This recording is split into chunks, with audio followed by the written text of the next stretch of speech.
बिस्मिल्लाहिर्रहमानिर्रहीम।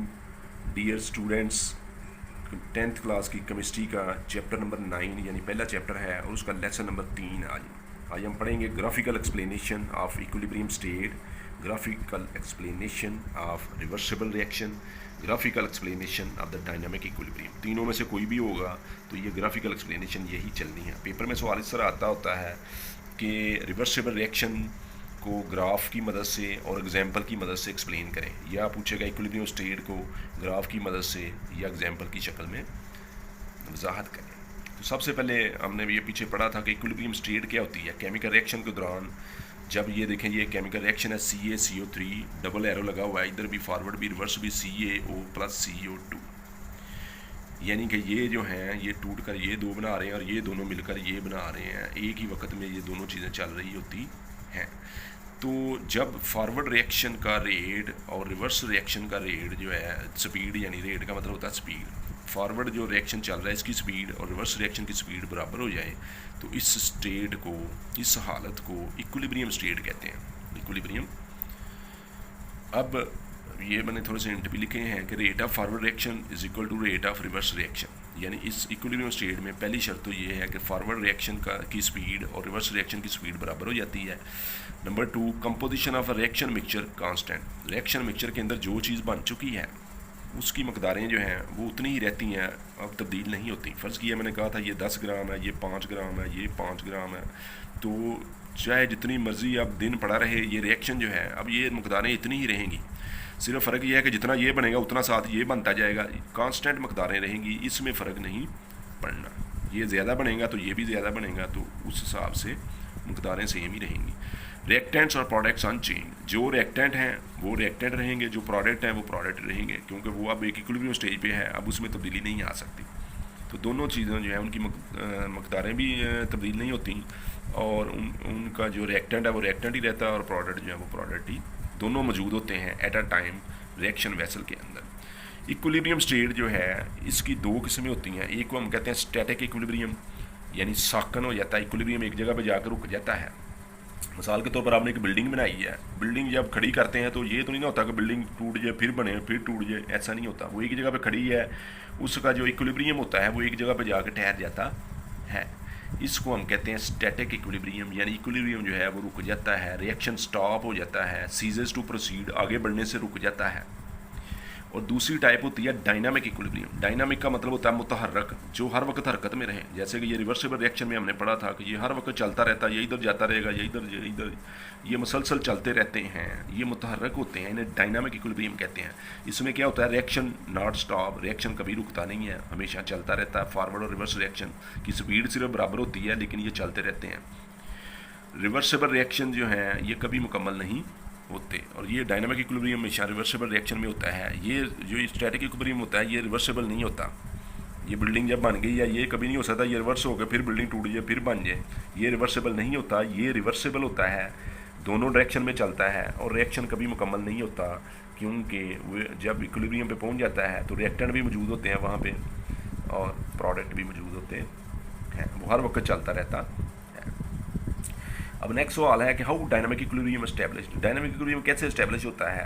ये ग्राफ किताब के अंदर भी बना हुआ है, मैंने यहाँ रफ सा एक ग्राफ बनाया है। इसकी जो एक्स एक्सिस के ऊपर हमने टाइम को शो किया है, टाइम जो है वो एक्स एक्सिस के ऊपर है और रेट ऑफ द रिएक्शन जो है, रिएक्शन की स्पीड जो है वो वाई एक्सिस पे शो की है। स्टार्ट में अगर हम देखें इनिशियल स्टेज पे तो ए सिर्फ रिएक्टेंट थे, मसलन एक रिएक्शन वेसल है उसके अंदर मैंने दो चीज़ें ए और बी डाली हैं, तो ये सिर्फ रिएक्टेंट है, अभी प्रोडक्ट तो नहीं बने।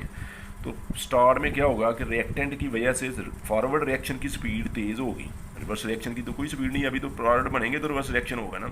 तो इनिशियल स्टेज पे फॉरवर्ड रिएक्शन की स्पीड तेज़ होती है, फॉरवर्ड रिएक्शन की स्पीड जो है वेरी फास्ट होती है और रिवर्स रिएक्शन जो है उसकी स्पीड ना होने के बराबर होती है, क्योंकि अभी कोई चीज़ बनेगी आपस में रिएक्ट करेगी तो फिर रिवर्स रिएक्शन होगा।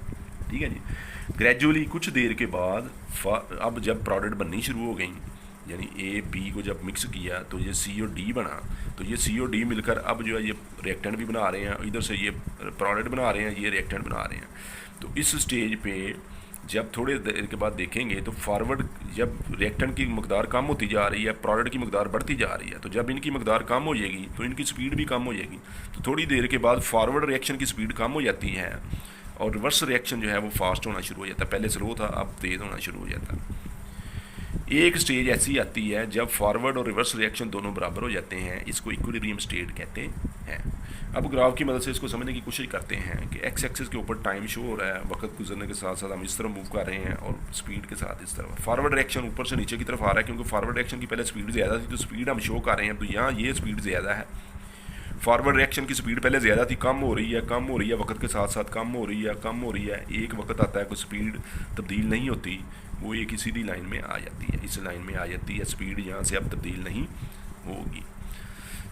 अब रिवर्स रिएक्शन को देखें कि पहले उसकी स्पीड ज़ीरो थी क्योंकि प्रोडक्ट नहीं बने थे, तो आस्ता आस्ता जैसे प्रोडक्ट बन रहे हैं उसकी स्पीड बढ़ रही है। एक वक्त आएगा उसकी स्पीड भी बढ़ना बंद हो जाएगी, वो एक लेवल पे आ जाएगा।